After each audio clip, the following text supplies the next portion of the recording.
Trudeau à la Saline, c'est le spot de kitesurf de la Réunion, un espace en plein lagon dédié à cette pratique sur autorisation préfectorale depuis 2007. À l'origine de cette autorisation, un homme, Sébastien Coupy. C'est lui qui négocie à l'époque avec les autorités pour la reconnaissance du kite à la Réunion, à une époque où la création de la réserve marine menace sérieusement la pratique de ce sport dans le lagon. On n'est pas les premiers utilisateurs de cet endroit-là. Il y avait avant nous des nageurs. Et puis avec l'explosion de l'activité kite, il a bien fallu trouver une solution. On a été aidé par la mairie de Saint-Paul qui nous a dédié un espace réservé à la pratique du kite et de la planche à voile.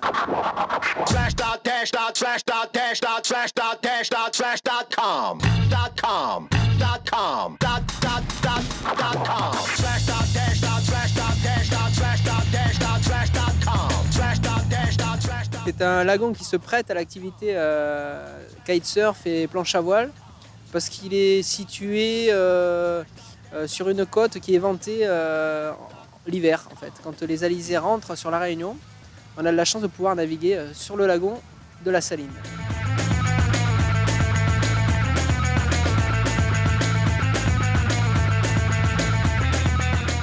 Depuis chaque hiver austral, en saison des alizés, les kites investissent Trudeau à la recherche de toujours plus de vitesse et de saut.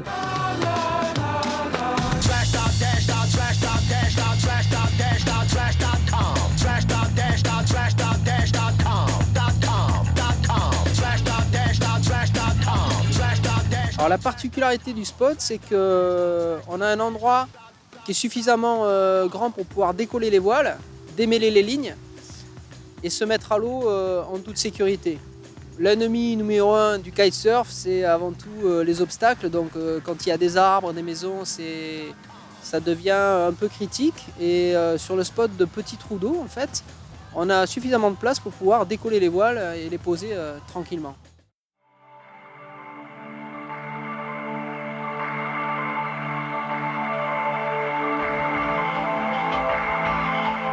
Venu tout droit du parapente, il est ancien champion de la Réunion. Sébastien Coupy enseigne le kite depuis l'an 2000 et en assure la défense et la promotion. C'est aussi lui, l'homme de l'exploit sportif 2010. Cette année-là, il réalise une première, la traversée Maurice-Réunion en kitesurf, un défi relevé en 7h15 pour 170 km. Il aura fallu pour cela attendre que le matériel évolue pour lui permettre cet exploit.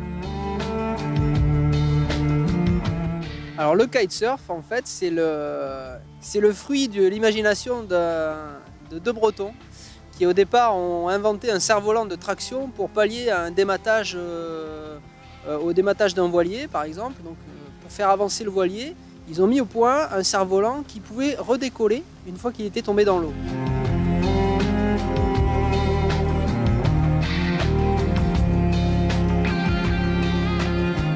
Bon, ben, ça a été essayé, ce cerf-volant de traction, sur des pédalos, sur des petits catamarans, etc. Et puis il y a Manu Bertin un jour qui s'est dit tiens, ben, je vais essayer en surf. Et la pratique du kitesurf a explosé, pas tout de suite parce que c'était quand même pour une élite, on va dire, fallait être quand même très adroit parce que les voiles n'avaient pas de deep power, c'est-à-dire qu'une fois qu'elles étaient en l'air, elles tiraient de façon très violente en permanence. Mais aujourd'hui, le matériel a tellement bien évolué dans le sens de la sécurité. Et en même temps, au niveau du plané des voiles, que ça devient très accessible et tout le monde, absolument tout le monde, peut pratiquer le kitesurf. C'est une activité qui est très accessible.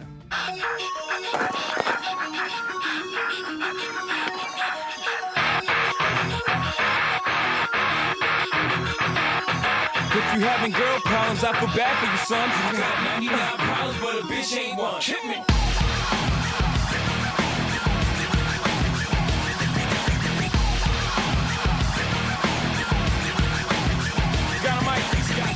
Patrol on a Gap patrol. Foes that wanna make sure his casket's closed. Rap critics who say his money cash holes. He's from the hood, stupid. What type of facts are those?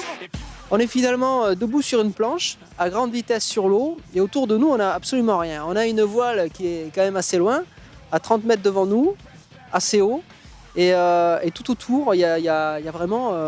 on a l'impression qu'on avance, qu'il y a une force quelque part qui nous tire et qui nous sort de l'eau. Et c'est vraiment cette sensation qui qui plaît aux débutants, dès qu'ils arrivent à sortir de l'eau, à se faire tirer sur ne serait-ce que 10 mètres, c'est tout de suite une grande joie.